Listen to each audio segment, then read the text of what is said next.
पश्चिम बंगाल के कोलकाता में अभी प्रोमिता देवनाथ का बलात्कार और हत्या का मामला शांत भी नहीं हुआ था कि उसी के साथ साथ एक दूसरी खबर आ जाती है बिहार के मुजफ्फरनगर से। बिहार के मुजफ्फरनगर में एक दलित लड़की को उसके माँ बाप के सामने घर से उठाकर ले जाया गया। ये दोनों ही मामला पश्चिम बंगाल का और बिहार के मुजफ्फरनगर का ये मामला साथ साथ चल ही रहा था। दरिंदगी की इंतहा दोनों लड़कियों के साथ पार कर दी गई थी।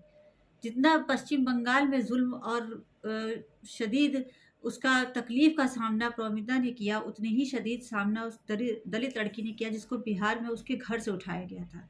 उसकी लाश जहाँ-जहाँ मिली, उसकी बॉडी के पार्ट्स भी अलग-अलग जगह पर मिले। ये दोनों मामले का प्रोटेस्ट और कार्यवाही चल ही रही थी कि कोई चीज़ अपनी कार्यवाही के लेवल में आ ही रही थी कि शायद लोगों की आवाज़ कुछ काम आने ही वाली थी, तब से एक नया केस सामने आ गया। उत्तराखंड के बस में उत्तराखंड में चलती बस में अंकिता नाम की लड़की का बहुत दरिंदगी से रेप कर दिया गया है। ये भी मामला आज ही और से लेकर कल तक का मामला है। चलती बस में कहाँ पे महिलाएं सुरक्षित हैं? कहाँ पर आखिर एक जिसे कहते हैं कि एक लड़की ज़ात किस जगह पर अपने आप को ये महसूस करेगी कि वो वहाँ पर सेफ है, हिफाज़त से है। ये सारी चीज़ें बेटी बचाओ, बेटी पढ़ाओ के नारे से जागृत हुई थी। मतलब इस चीज़ को इतना जगाया गया था, इतना कहा गया था। महिला और बाल विकास मंत्रालय में जो औरतें बैठती हैं, उनको इस बात का जवाब देना चाहिए कि वो किस दिन के लिए मंत्री बनती हैं। किसी का कहीं से कोई स्टेटमेंट नहीं आया है। जब हम लोग सही बात कह देते हैं, तो उस पे फ़ौरन जो है सब लोग उछल जाते हैं। लेकिन होता ये है कि कहीं से कोई स्टेटमेंट नहीं आया। आज स्मृति ईरानी को कैमरे के सामने भागते हमने देखा, जब उनसे अंकिता के बारे में बात की गई। ना वो पश्चिम बंगाल के बारे में निकल के सामने आई, ना वो बिहार मुजफ्फरनगर के बारे में निकल के सामने आई, ना ही वो प्रोमिता के लिए निकल कर सामने आई और ना ही अंकिता के लिए निकल कर सामने आई। उत्तराखंड में जो कुछ हुआ ना ही वो उसके लिए सामने निकल कर आई। अलबत्ता वो कैमरे के सामने भागती नज़र आ रही हैं कि उनसे इस तरह का कोई सवाल ना पूछा जाए। ये लोग किस टाइप की महिलाएँ हैं? मतलब ये लोग हर किसी को मतलब अपनी तरह समझने की गलती कर रही हैं, या इस तरह का नारा जो बैनर में, अखबारों में बड़ा-बड़ा छपवा के जो हर जगह लगवाया जाता है देश में, हर जगह की बेटी बचाओ, बेटी पढ़ाओ। कौन बेटी बचा रहा है, कौन बेटी को पढ़ा रहा है? हमें कोई ये बताए। हमें तो ऐसा लगता है कि बलात्कारियों को जैसे ये चैलेंज कर दिया गया है कि तुम बेटी बचाओ का नारा लगाओ और फिर बेटी बचा कर दिखाओ।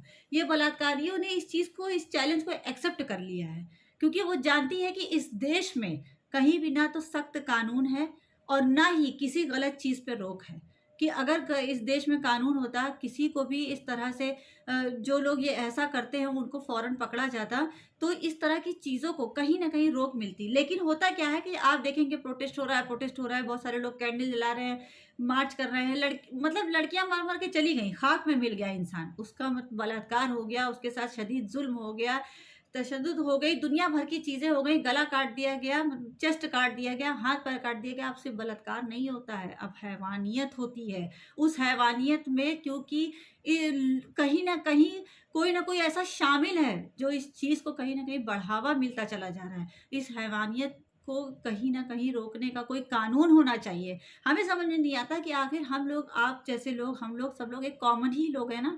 सुबह उठते हैं, न्यूज़ देखते हैं, सारी चीज़ें देखते हैं, जो कुछ देश में हो रहा है उसको देखते हैं, समझते हैं, बोलते हैं, बात करते हैं एक-दूसरे से। ये सरकार कहाँ बैठी रहती है? इस सरकार के पास कोई न्यूज़ चैनल नहीं है, कोई अखबार नहीं आता, कोई फ़ोन नहीं है, कोई सोशल साइट नहीं है कि इस देश को कहाँ आग लगी हुई है। हम क्या कर रहे हैं? हमको जिन लोगों ने चुनकर बैठाया है, आखिर वो लोग आज किस ज़ुल्म का शिकार हो गए हैं?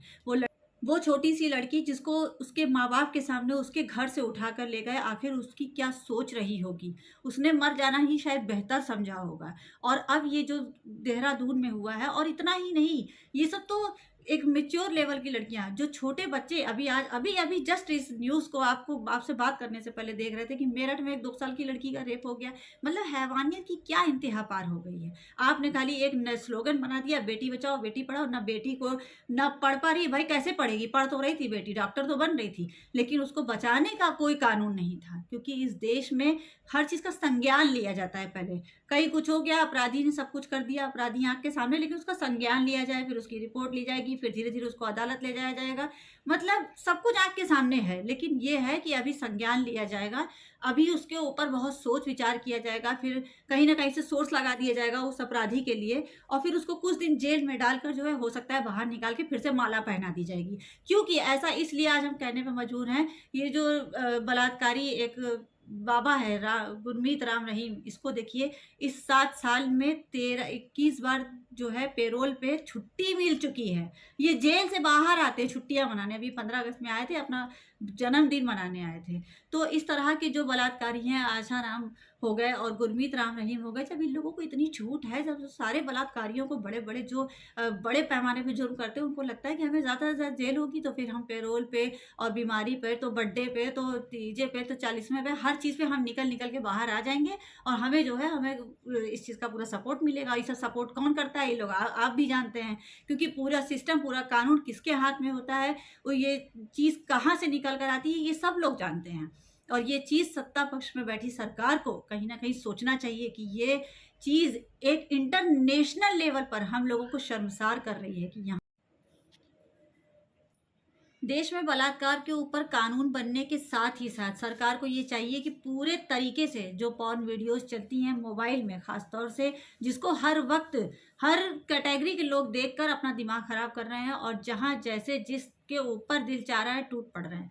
अगर महिलाओं को सुरक्षित रखना है तो आप दोनों तरफ से कानून बनाइए। अगर 2 रूल्स आप महिलाओं को बता रहे हैं, तो 4 कानून आपके बलात्कारियों के लिए भी होना चाहिए और बलात्कारियों को जो सज़ा आप दीजिए, तो सज़ा उनको देने के बाद जो है जेल में ही रखिए। उनको पे-रोल के नाम पर, बर्थडे के नाम पे, तो फंक्शन के नाम पर और बहुत सारी चीज़ें होती रहती हैं। बहुत सारा इस देश में जो है फेस्टिवल है, हर फेस्टिवल पे छोड़-छोड़ के उनको बाहर मत निकालिए कि वो बाहर निकल के दावे से कहें कि हाँ, हम तो निकल गए, ये कर रहे हैं, वो कर रहे हैं। बहुत कुछ आस-पास ऐसा होता रहता है जो नोटिस किया जाएगा और उसके लिए किसको जवाब देना है, ये सब लोग जानते हैं।